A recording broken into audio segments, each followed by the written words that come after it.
नमस्कार मित्रांनो, आज आपण बोलणार आहोत पिठोरी अमावस्याविषयी। ही अमावस्या विशेष आहे कारण श्रावण महिन्यात येते। श्रावणामध्ये प्रत्येक गुरुपुष्यामृत योगाचे महत्त्व खूप आहे। पिठोरी अमावस्या सकाळी केलेले काही कर्म विशेष फलदायी मानले जाते। त्या कर्मांमध्ये अंघोळीचा एक अत्यंत महत्त्वाचा नियम आहे। मित्रांनो, पिठोरी अमावस्या सकाळी अंघोळीच्या पाण्यात एक वस्तू टाकली जाते। ही वस्तू घरातील नकारात्मक ऊर्जा दूर करते आणि घरात सुख, संपन्नता व नशीब वाढवते। चला तर मग जाणून घेऊया ती वस्तू कोणती आहे। ही वस्तू आहे काळी मुळेची जाडसर भाजी, काळा तुळस, काळा कडुलिंबाचा पान। हो मित्रांनो, फक्त पाणी नाही तर त्या पाण्यात ही वस्तू टाकणे आवश्यक आहे। ही वस्तू अंघोळीच्या पाण्यात टाकल्यास घरातील शुद्धता वाढते आणि मनाला शांती प्राप्त होते।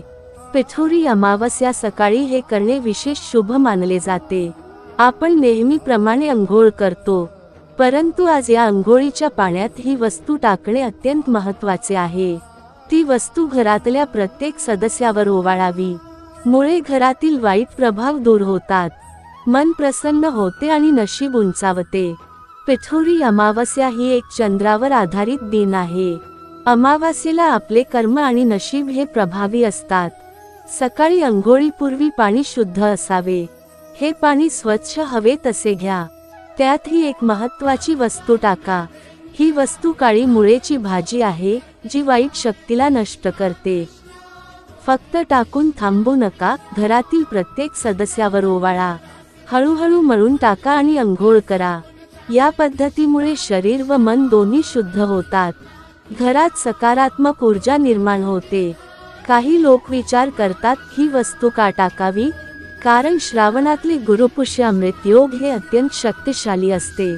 या योगात केलेले कोणतेही पवित्र कर्म फलदायी ठरते।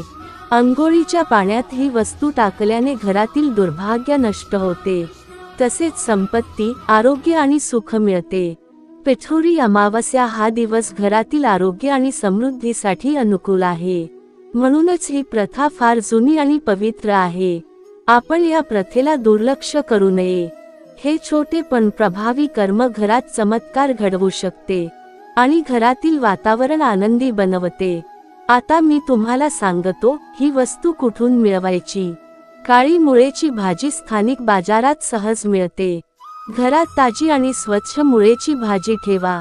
अंघोळीच्या पाण्यात टाकताना हात स्वच्छ असावा, हातावर तेल किंवा साबण नसावे। पाण्यात भाजी हलक्या हातांनी टाका। ही भाजी फक्त एकदाच वापरावी। अंघोळ पूर्ण झाल्यानंतर ती भाजी जमिनीवर नीट फेकावी, कधीही पुन्हा वापरू नये। हळूहळू भाजी नकारात्मक ऊर्जा सोडते। पिठोरी अमावस्या सकाळी केलेले हे कर्म घरातील आरोग्यासाठी उपयुक्त आहे। मुळेची भाजी अंघोळीच्या पाण्यात टाकल्यास शरीर शुद्ध होते आणि मनातील दुःख कमी होते। घरातील सर्व सदस्य सुखी राहतात। अंघोळीनंतर घरात दिवा लावणे देखील शुभ आहे। दिवा घरातील अंधार दूर करतो, तसेच घरात समृद्धी आणि प्रेम वाढवतो। दिवा लावताना मंत्र म्हणणे अधिक शुभ आहे। मंत्र म्हणणे मनाला शांती देते, तसेच जीवनात सकारात्मक ऊर्जा वाढवते। काही लोक विचारतात ही वस्तू फक्त अंघोळीच्या पाण्यात का, कारण पाणी शुद्धतेचे प्रतीक आहे। त्यात मुळेची भाजी टाकल्यास त्याचा प्रभाव दुपटीने होतो, मन आणि शरीर दोन्ही स्वच्छ होतात। हा एक अत्यंत शक्तिशाली उपाय आहे, ज्यामुळे घरात संकट येण्याची शक्यता कमी होते, तसेच घरातील सदस्यांचे आरोग्य सुधारते आणि मानसिक शांती प्राप्त होते। यामुळे घरातील सकारात्मक ऊर्जा कायम राहते। मुळेची भाजी टाकल्यावर मनातील नकारात्मक विचार दूर होतात, पॉझिटिव्ह ऊर्जा वाढते, घरातील सदस्यांमध्ये प्रेम वाढते, घरातील वातावरण आनंदी होते। अंघोळीच्या पाण्यात टाकल्यावर मंत्र म्हणणे अधिक शुभ आहे। मंत्र उच्चारल्याने घरातील नकारात्मक ऊर्जा नष्ट होते, घरात सुख समृद्धी वाढते, घरातील लोकांचे आरोग्य सुधारते, घरातील वातावरण शुद्ध राहते, घरातील प्रत्येक गोष्ट सुरळीत होते। या दिवशी अंघोळीच्या पाण्यात ही वस्तू टाकणे न विसरता करावे। ही प्रथा आपल्या घरात चमत्कारिक बदल घडवू शकते. व्हिडिओ आवडल्यास लाईक सबस्क्राईब करायला विसरू नका आणि कमेंट मध्ये लिहा श्री स्वामी समर्थ.